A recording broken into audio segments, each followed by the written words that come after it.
নমস্কার, কেমন আছেন সবাই? আশা করছি সবাই ভালো আছেন। আর যারা এমনি ডাল খেতে চান না তাদের জন্য একটা খুব সুন্দর রেসিপি নিয়ে আজ হাজির হলাম। তো এখানে দেখুন আমি ডাল বেশ খানিকক্ষণ ভিজিয়ে রেখে মিক্সার গ্রাইন্ডারে আদা, রসুন আর কাঁচা লঙ্কা দিয়ে গ্রাইন্ডিং করে নিয়ে তারপরে দেখুন ওটাকে ছোটো ছোটো করে একটা শেপ দিয়ে ভেজে নিয়েছি। আর ডুমো ডুমো করে আলুও কেটে নিয়েছি। তারপরে দেখুন কড়াইতে তেল দিয়ে আমি একটু দিয়ে দিয়েছি একটা গোটা দারুচিনি আর একটা গোটা শুকনো লঙ্কা, আর দিয়েছি একটু পাঁচফোড়ন। যেহেতু নিরামিষ তরকারিতে একটু পাঁচফোড়ন দিলেই ভালো হয়। আর তারপরে দেখুন কড়াইতে আমি দিয়ে দিয়েছি তেজপাতা। তো তেজপাতা, শুকনো লঙ্কা ভালো করে ভেজে নিয়ে তারপরে আমি দিয়ে দিচ্ছি কেটে রাখা পেঁয়াজ। তো পেঁয়াজটাকে এবার হালকা একটু লাল করে ভেজে নেব। তো ডালের এই রেসিপিটা তো আমার তো ভীষণই ভালো লাগে, তো সেজন্য ভাবলাম আপনাদের সাথেও একটু শেয়ার করি। তো আজ বাড়িতে নিরামিষ হচ্ছিল, তো সেই ভেবে আপনাদের সাথেও একটু শেয়ার করছিলাম। তারপরে দেখুন পেঁয়াজটা হালকা লাল করে ভাজা হয়ে গেলে তারপরে আমি দিয়ে দিয়েছি টমেটো। তো টমেটোও হালকা লাল করে ভেজে নেব। টমেটো হালকা লাল করে ভাজা হয়ে গেলে তারপরে আমি দেখুন এরকম ডুমো ডুমো করে কেটে নিয়েছিলাম আলুগুলো, তো আলুগুলোও দিয়ে দিয়েছি। তো এবার পেঁয়াজ, টমেটো আর আলু ভালো করে কষিয়ে নেব। ঢাকা দিয়ে দিয়ে ভালো করে কষিয়ে নেব। তো এই যে দেখুন ঢাকাও দিয়ে দিয়েছি। তারপর দেখুন আলুটা একটু ভাজা হয়ে গেলে তারপরে আমি হলুদ, লঙ্কার গুঁড়ো, একটু ধনের গুঁড়ো আর অল্প সামান্য জল দিয়ে দিয়েছি আর একটু ভালো করে কষানোর জন্য।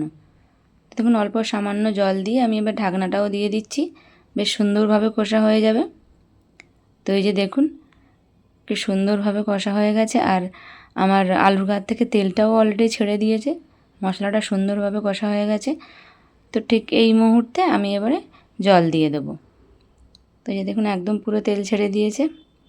তো আমি যে পাত্রে ডালটা মিক্সার করেছিলাম তো সেই পাত্রে একটু জল দিয়ে দিলাম, পাত্রটা ভালো করে ক্লিন করে। পরিমাণ মতো জল দিয়ে এবার আমি ঢাকা দিয়ে দিয়েছি।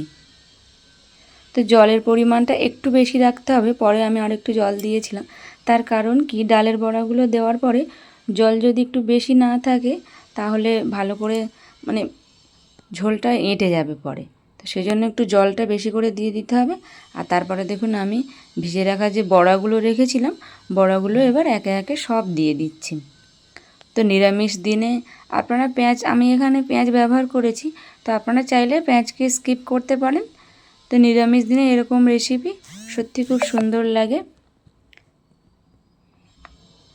আমার তো ভীষণই ভালো লাগে। তো এই যে দেখুন সব দিয়ে দিয়েছি, আর মাঝে আমি জিরাটা অ্যাড করেছিলাম, সেটা আপনাদের সাথে শেয়ার করা হয়নি। তো এবার ঢাকনা দিয়ে আর কিছুক্ষণ আমি হতে দেব।